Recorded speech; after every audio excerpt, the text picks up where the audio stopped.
homies chat. The podcast THC. Two homies chat. Can you let me ask you something? Just two homies chat. Two balls can. Well, Once you throw balls in the nickname, it could just go anywhere, bro. It just goes anywhere. 4 balls, But she's doing 1 cup.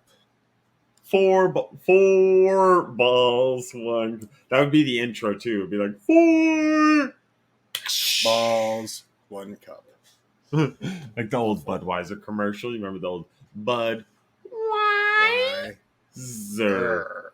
Yeah, Yeah. jam. The frogs, We could do a whole episode of classic beer commercials. That would be right in line with our. We could do top 10 beer commercials for episode 61 because this is at 62. maybe that's our 69. You know, like the most legendary of episodes, of course. That would be ideal. Yeah, that would be. It's top.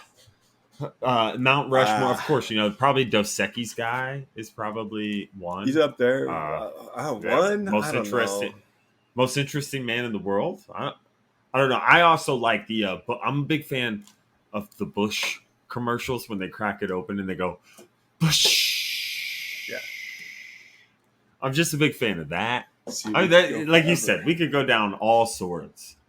You know, all sorts of stuff for that little topic. But back to the original question, which is how's Double A doing? She's coming back. She's bouncing back. Good. Feeling good. She's good. Yeah, all good, man. All good. She's got the armor. She's Can you hear my fan at all? I can't. I don't know. You can't. I assume the recording probably can, but it can't. It's not showing up on my like where the sound would show up. You know, you're like straight. I'm not gonna lie, bro. Your vibe right now. You know, you just getting up. Just for the listeners to know, as Kenny gets up and walks over, I want you to imagine a dude that spends every waking moment on a golf course, and when he's not on a golf course, he's mentally on a golf course. That's what he's casually wearing. We got the Nike golf hat. We got the breathable Nike, probably 9-inch seam. Is what I'm 9-inch inseam is what I'm seeing right there with the flops on. Ken's ready to be on the course. He's ready to putt. He's warming up. I got tee time in the morning, bro. So nice. Where are you playing? That's awesome. Wildwood 654. Playing. You said 6. Playing 18. 654. I don't do tee times to start with 6. Oh, I know. I just don't. I don't do it. I barely do 7s. When you get in the 8s, I'll be there and I'll be on top of my game. If you start me at the 7s, you're gonna get, and it's gonna be wild. I think the early AM tee time is prime. I think it's. I love it. I love it out there. Yeah, I love it out there. I love being out there. If I can get up, I love to be there, and I'll be there. I'm there most weekends when we do it. We do it pretty early for one of our members of the group who has to do it really early. I just never play good. I never play good in the morning ever. I've seen you play good in the morning. Rarely. I don't know. You are a kind of guy like this is you do from what I've witnessed. You are you're a vehicle that likes to likes to idle for a minute. If you catch my drift, you need a good warm it up. Yeah. I gotta warm it up. See, but then on the counter, like I'm over here yesterday, league night, 5:12 p.m. and the money time. Dude, I wore as little articles of clothing as possible to be legally allowed to play golf and still sweat through everything. It's hot. And then tomorrow I got the 66 degrees at tee off, bro. I'm gonna be in the 3/4 zip up. Shorts and quarter zip, dude. You're ready to go. That's the best. That's my favorite golfing outfit. Golf shorts and a quarter zip, dude. I'm all about. I'll have it on the Grint. I'll have it on the Grint for you. Please do. Please share. I'll put this one on the Grint. Yeah, I'm back on for you Ed was giving me some shit, talking about the grant, this, that. You were out there talking about the grant, this, It that. works. So, I posted up. So That's good. You know. That's good on you. You could call your league nights too. You can register your league nights, right? Is it best ball? It's best ball scramble. Yeah, so that doesn't count. So never mind. yeah, so we're in the playoffs now. So we're in the playoffs. Nice. Yeah, bracket just got released today. We're the 7th seed. How many seeds were there? It's broken up into like multiple 8-seed brackets. Got it. Yeah, that's awesome. But we were surging. We're back half surging. We're on a 4-game heater though. So holla at your boys. Shout out to Wolf Dogs. Peaking at the right time. Yeah, healthy at the end of the season. That's what's up. Healthy at the end of the season. And you know what else is supposedly healthy at the end of the season, Ken, is putting little fruits in the diet. And you can have fruits any which way you want. And I chose to have my fruits in this Rogue. Shout out to Rogue, always handling down Oregon's finest of breweries. Strong Utah presence. Raspberry Tartlandia here. See that, yeah. Yeah, little raspberry Tartlandia, saucy there. Little can that got me eyeballing in the aisle. It's purple. Ooh. It's purple though, so I like that. Let me get you a little some action here, Ken. Please. It says inspired by the culinary wonderland that is Portland, Oregon, we created Raspberry Tartlandia, an outrageously delicious combination of raspberry juiciness, sea salt, and refreshing tartness. It's a flavor-packed experience just like visiting Portland that'll make you want to move there or thank your lucky stars that you already have. That's that second one. The latter is for you there because you did. Cheers. Well, what yours is a huckleberry? Raspberry Tartlandia here. Nice. Well, I like fruit too, and I've been feeling I feel like I've been slacking a little on the game. You've been coming with these fresh seltzers and all these ciders and all sorts of infusions, and so I peeped the new liquor store up by my work. And I'll tell you what, that place is nice. That place is is bigger than a Shopko, dude. For real? And they had everything, and I was pumped because I got some freshness. What a show! I got out of Ogden Brewery Porter's Craft Cocktail Huckleberry Lemonade. As you were mentioning, it's hot, dude. Give me a lemonade, bro. It's scorching. I want you to know that I got a couple of lightly refreshing beverages tonight because it is hot. And if you live in the PNW, you know these things don't come, packed with central air conditioning. So it's a little moist. Look at that. Ooh. It's crystal clear. It just says, drink me, Kenny. Oh, do you remember geysers? Remember for the flavored waters? Geyser used to make the... Yeah, with like the smells pack. like that. Ooh, that's... Yeah. Like Capri Sun. Shout out to Ogden Brewery. This is what I need on the course. This is money right here. Bro, that's what I'm saying. It's like, what are we doing here? Right? Like, what are we doing? Listen, gentlemen. Listen. Okay? I love beer. Do not get me wrong. Yeah. Do not. But when there's 3 digits in the temperature, give me a lemonade. It's hot. It's 4.5 hours for the round. If you're on league night, it's 4 hours for 9 holes. All right? Wow. Do you want to be out there drinking an IPA? Huh? You want to IPA yourself for 9 holes?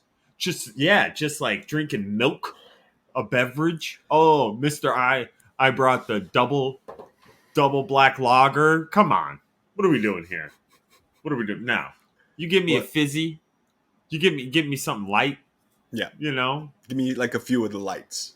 That's what I want. Yeah, what are we doing here? You're there for the alcohol. You're not there for the masculinity of the beverage. drink it how you need to.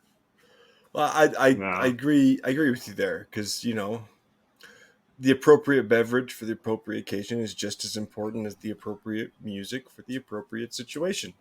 You got to match your things. You got to match It's your important. environmental. It's got to have like a feng shui, right? Yeah, Like exactly. Like you You gotta go to a balance, barbecue, harmonize. you want to see Corona at the barbecue, right? You Like, do, and they have limes, and they should probably be playing like a weird mix of all of the classic songs and maybe some Dave Matthews Band.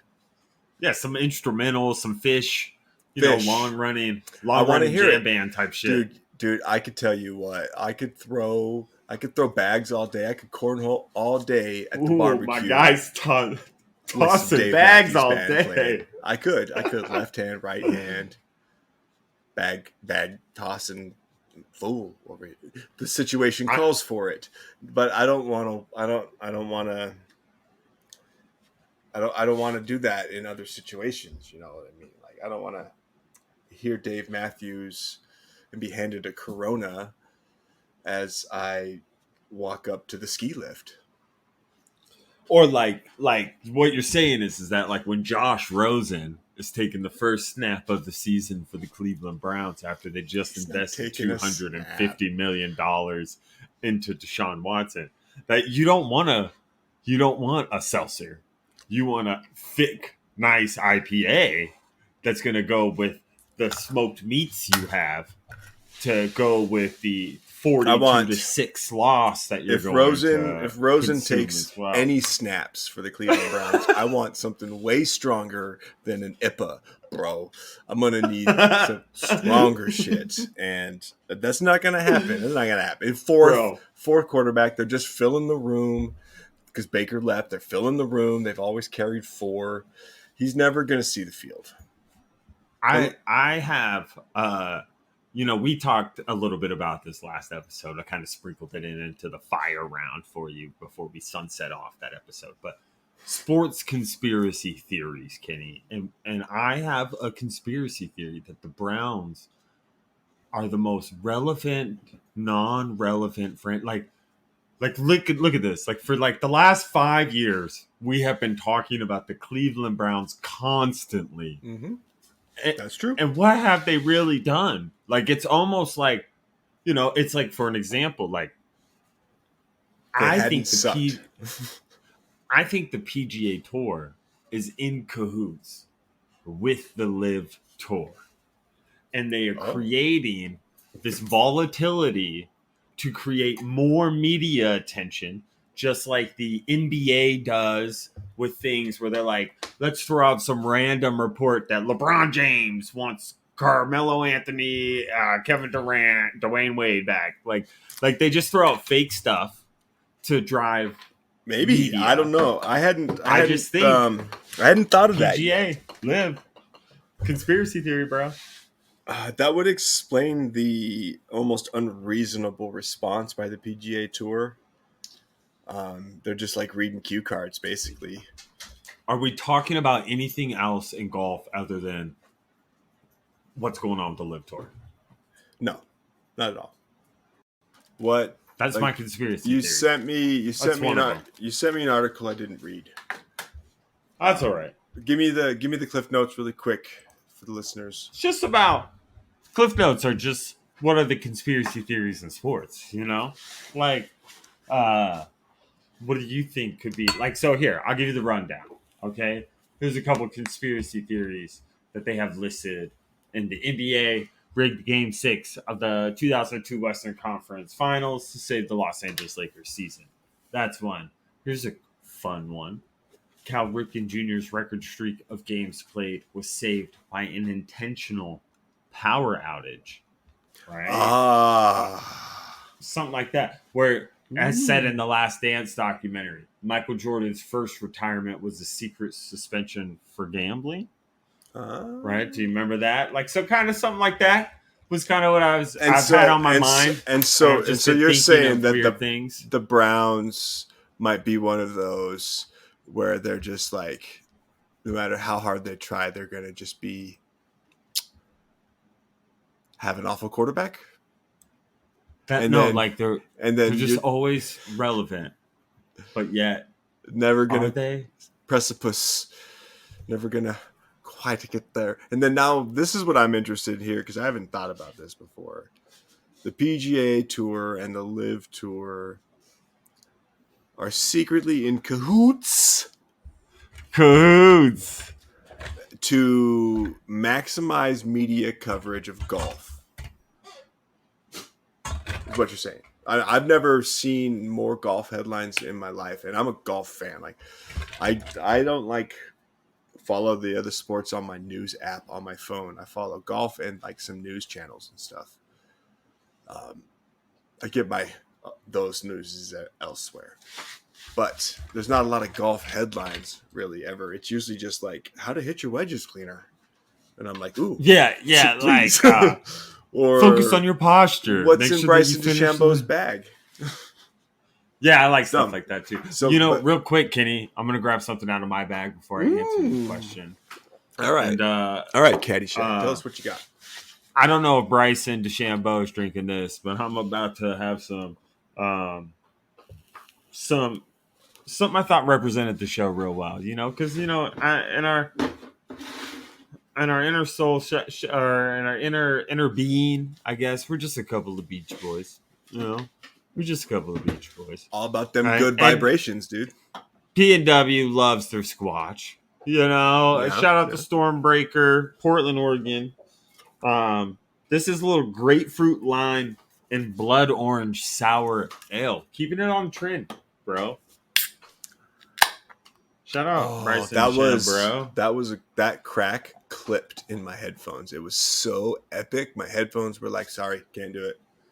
Okay, I hope we're our back. listeners in the car had to be like, whoa, turn down their music. Like the reverb was like crazy. I hope so. gnarly. I hope people listen to us while they drive. Well, I'm thirsty too, and so Caddy says in this situation I should use 5 Wives Moscow Mule.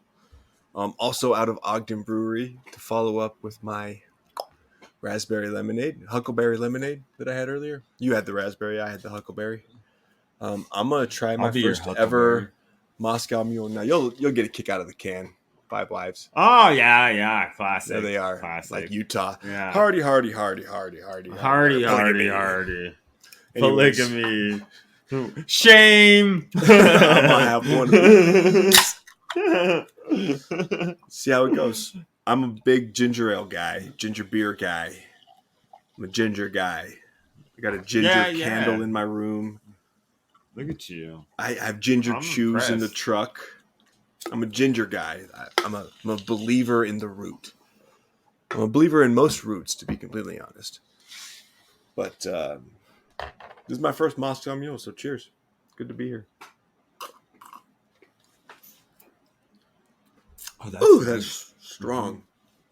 Yeah, I bet that looks strong.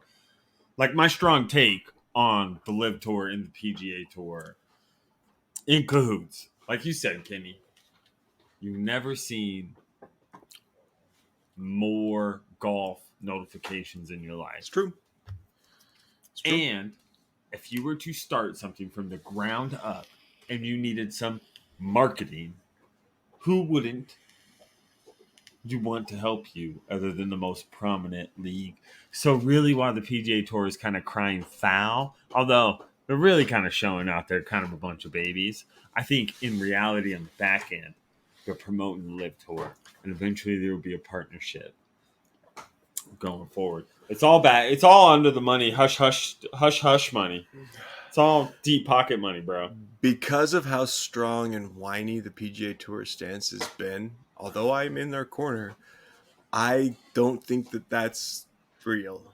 And that's like, even if they were acting, they wouldn't, I don't know, like there's a lot of things Right. there. Yo, Liv is getting Charles Barkley. Barkley's gonna be talking golf.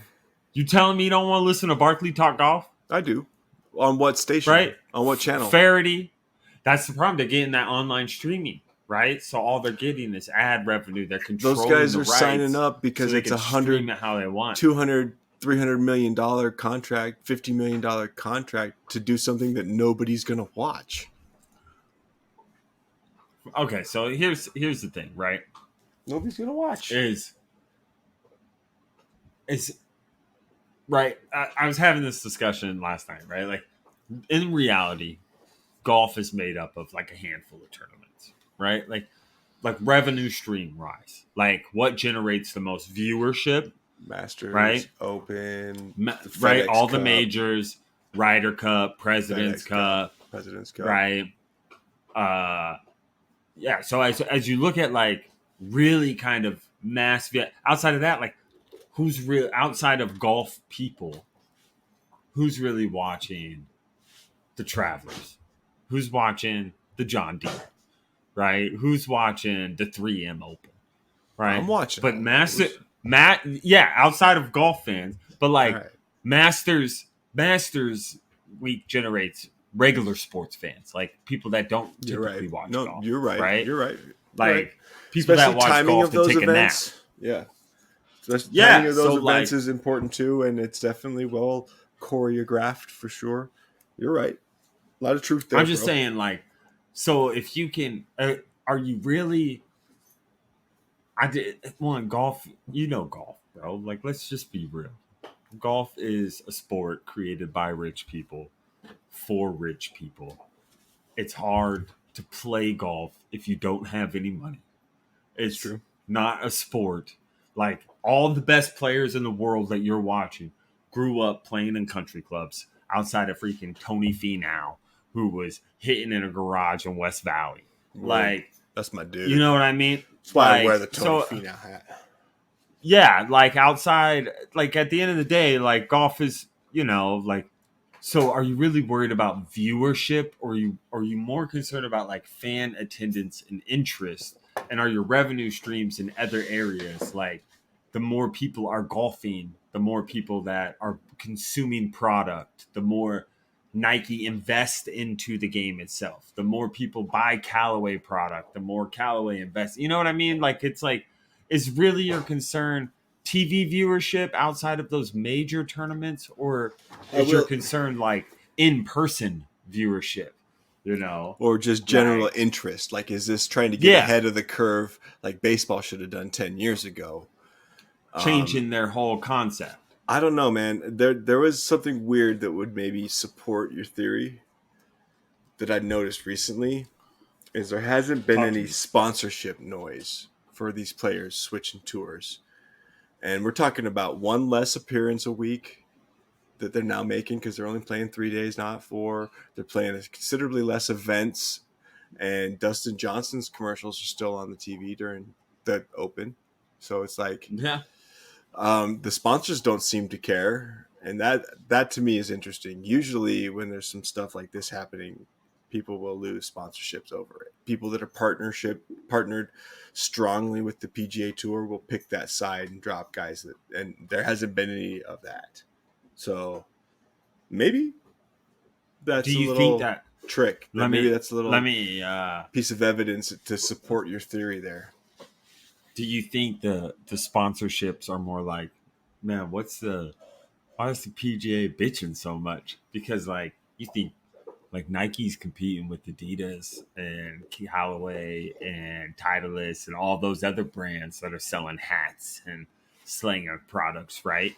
Are they bitching that, oh, well, we were at the PGA first, so why are you letting Adidas slang their polos with the PGA logo on it? And Nike's out there. No, man. Nike and Adidas headquarters, they right here. They downtown Portland. They right over here. Beaverton, Portland. Boom, boom, boom. They compete. Like A lot of people they probably go compete with back each and other. forth. They probably are They ain't crying incestual. about it. No, They're they picking compete. each other's. They're picking each other's best talent. But for Nike what employees for going to Adidas, and but with Adidas your- employees going to Nike. with your conspiracy theory though, they are doing just they're working together. They're not even competing. They're behind the scenes working together, but facading a competition and a hatred. It's an interesting idea. I'm claiming false. I think that the PGA Tour and golf in general are a lot of old heads, old dogs who don't want to learn new tricks. Remember when Ricky Fowler came out and just wore orange, and they were like, "Whoa, bro, whoa, all orange, Flat bill hat. bill? No, Oh! I don't know. Oh, you can play. Okay, we'll accept you." Like, so that's Can't golf, win, but that's golf culture for sure. And so I think the reaction is because of that, this like immediate fight to change and anything that's different. And I think they'll have to walk that back later. And I think that these guys will be able to play in all the PGA Tour events and their live events. That won't last. And I think that sponsorships might have something to do with that in the long run, because they're not in front of TV cameras anymore. The most important golfers, including the most recent Open champion, Cameron Smith, are now live tour golfers, and nobody's watching them play anywhere. Nobody's watching Faraday or Charles Barkley talk about them. Nobody's watching. And so Nike, globally, Adidas, dude, it's a global sport. What's the other one? The KPMG's like, dude, nobody's seeing Phil in a hat anymore. So like, why are we still paying him? Let me change. Let me give you an analogy to help link and label / bridge some gaps, okay? And just tell me how you're feeling on this, okay? All right. The PGA Tour right now, currently, I want you to think about, was at one time, they're like PGA and the Live right now is what skiing, snowboarders used to be on a mountain. And the Live Tour is snowboarding. Sure, I could see your skiing. analogy. I could see your analogy there. There's a little rowdiness to the Live Tour. There's a little ruckus. You've been to an event, They like to play a little music, you know. It's like the Live Tour is like I've said before. It's like. Here's what I always say. It's like you know, golf has always kind of been like going out on a course, drinking some beers, having a good time, a gentleman's game. Gentleman's game, wear right? But having a good shirt. time. Some places you can't even play unless you have a collar on your shirt. But now, if you notice, the collared shirts are getting a little brighter. Mm-hmm. They're getting a little bit more fluorescent, a little bit more pattern. Bypass that with a Henley. Yeah, right. So like, what I'm getting at is like kind of that everyday golfer is getting a little bit more representation into the league. You're absolutely and that's what the Live Tour is. It represents more of what that the average golfer is. That non-country club golfer is. The majority of golfers. Grow up. Yeah. The 99% of golfers. Mm-hmm. And although I love the Scotty Schefflers, I enjoyed the Justin Thomases. All I like, at the end of the day, we're all just a bunch of Tony Finau's. We're all just a bunch of guys that are just like trying to figure out a way. Oh, when can I get in the range? How can I swing the club? Let me get in the backyard. Let me just hit this foam ball in my garage. Let me do all this. 98% of my putting reps happen in the living room. Exactly, right? So like I'm just saying, like that's kind of the shift of perspective is like Live Tour is I think it's being promoted by the PGA, you know, back to that original. But I also think that like it's just kind of like to your point, why the sponsors haven't left is because it's like the players are still the players. There's still the value. It's why JJ Watt really hasn't done very much, but still gets paid $15 million a year. Crazy. That's crazy. But you know what's crazy, Ken? What? I'm ready for beer number 3. Yeah, me too. And I got a good one. All right. You do? Shout out to Ex Novo. Ooh. Who I had this on my birthday at their brewery, fresh on tap. This is a beer that is cold all day, every day. I'm fucking with it. The Pills. Okay? Coming in with the Pills. Pilsner. Oregon Wild Preservation Pills. Hoppy Pilsner. And this is made with like Hoppy Pilsner to you too, bro. So polite. Such a gentleman. It says, great beer begins with clean water, which is why Oregon Wild is partnering with Ex Novo for Earth Day 2022. Since 1974, Oregon Wild has been a fierce defender of Oregon's public lands and waters, native wildlife, and old growth forests. When you donate to Oregon Wild, you're supporting their crucial advocacy efforts across the state and their work to keep Oregon's rivers clean and free flowing. So, like, that's kind of the premise behind this is made with like fresh running Oregon water. I like that. Saucy. Great beer on the course too. Great beer on the course. Great Pills, on the course. pills are good. Pilsners are good on the course. That's a nice light beer. Lagers as well. I've been going down some pills. Yeah, that's great. Yeah. I had myself an 801 the other day. It's a great pilsner. But I got an unrepresented state right now. I got I bet you can guess the city and state if I could tell you the zip code. You ready? There's not many zip codes that you'll know, but this one you'll know.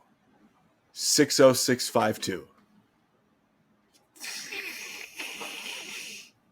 I don't know. Think about Scruff McGruff a little bit, and how he fought crime in the 90s. Am I that much older than you? You don't remember Scruff McGruff, Chicago, Illinois, I can't 60652? You don't remember that? 60652. No. Chicago, Scruff McGruff, Chicago, Illinois. Chicago. I knew it was Chicago. I knew it was Chicago. Shout out to the Chicago. But I got one by Illuminated Brew Works. I don't live in Chicago, but I like Chicago.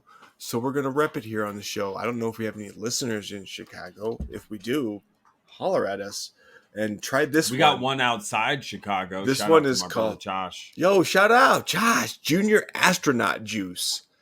What a great can. Junior Astronaut Juice. That coloring can. Oh, it's great. Look at this guy. What's up? Rainbow in the middle. No rhyme or reason, just great cans. Junior Astronaut Juice. Double dry hopped India Pale Ale here. There's a lot of words on the back here. I read them. They're great. I'm going to give you just a few of them. Enjoy with people you trust. Heyo! And that's what I'm going to do right here, right now. Are you saying that you trust me? I do, with some things. Thanks, man. Thanks. I promise I will. Oh, that's going over the top. That's going over the top. Heyo! By the like, way, like Sylvester Stallone, yeah, I was bro. going to just reference. I was going to ask you if you know the movie for listeners Hell yeah. out there. If you're an avid arm wrestler like I am, if you're let me try that. Take two. If you're an avid arm wrestler like, all right, hold on. If you're an avid arm wrestler like I am, you have to watch the movie Over the Top. It's great. It's great. I mean, that's where I got my technique. I don't know about you. Great father-son bonding movie. It's great. Amazing. Great if you're a semi-truck driver and you haven't watched Over the Top. Why are you driving trucks? Don't watch it while you drive. Conversation. We're all out there. Yeah, no. Yeah, you guys are reckless sometimes, you know? Danger. It's crazy. Yeah, Over the Top's great, bro.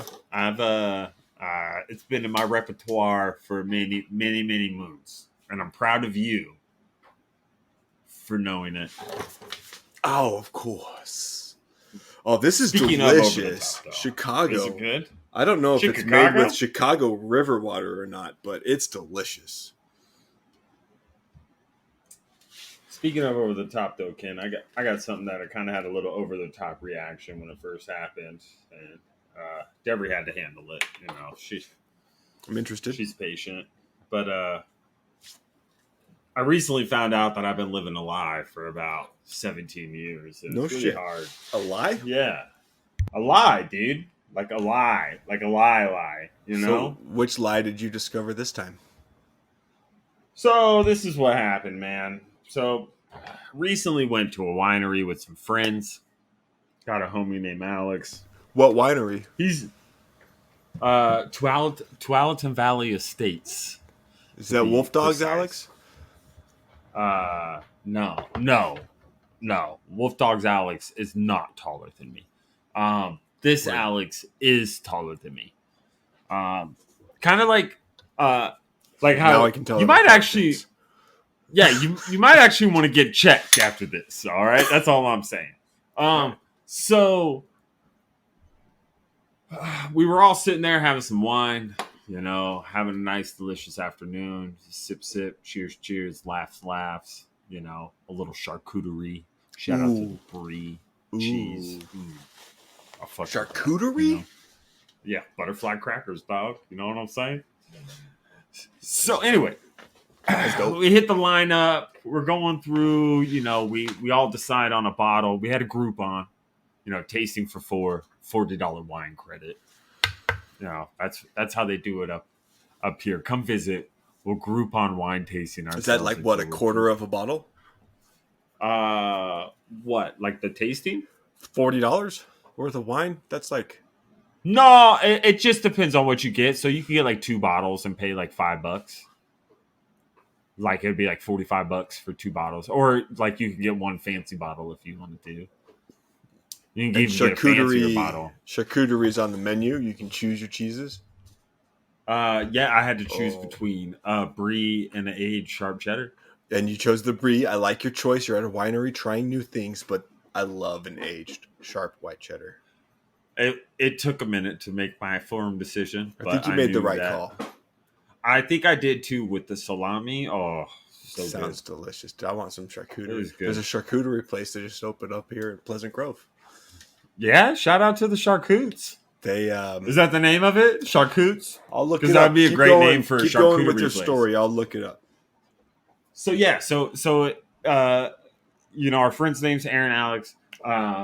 Aaron's chatting about Alex, and Alex, grew up, and he's a tall dude, bro. He was like, "Yo, I'm 6'5", and I think one time she was like, "No, I don't think you are," and so they measured him, and he wasn't 6'5", and he was like 6'4", and I've been saying, I came in the woods, and Tom, you remember Tom, old athletic director, right? Or not athletic trainer, Tom, short guy with the little hobble. Wasn't that Mike Jones? Woods. Bob Jones? No, that was the trainer. Tom Jones. Tom was the athletic trainer that... Tom York was the director, and it was... Larry York. Larry York was the director. That's right. You're right. Yeah. Then we had was it Mike Jones or Coach Jones? It was Coach Jones for sure. Wait, and then we had Tom was the athletic trainer who kind of had like, I don't know if he had like something wrong with his leg, but he kind of had. You're right. Remember, like, you're right. Yeah. So I remember Tom. So you go in me up and to the STEM machine. Yeah, but you remember like when we were at Woods, you remember you go in and you get the testing day. Right? They do all these things to you to put your body through the rigmarole. Yep. Right? You go get like your height, your weight, how many push-ups can you do, how many pull-ups can you do, how many sit-ups, how many jumps over this, 40-yard this, 100-yard that, blah, blah, blah, squats. It'll make you throw up. I don't like throwing up. But at Woods, they said I was 6'4". So since 2005, I have been saying I have been 6'4". That is not the case, my friend. And it's a long life of a lie to live. So how tall are you really? It's like 6'3" and a quarter. 6'3", then. Yeah. Nice. Yeah, like if you were to estimate... No, yeah, 6'3". Yeah, 6'3" and a under quarter. Under the 0.5. And a quarter, like give or take on whether or not you've had to bring your back out on Tuesday or not. 6'3" is some change. If my hair is spiky, I'm 6'4". Yeah, like I for a while in my early 20s, I used to say I was 6'.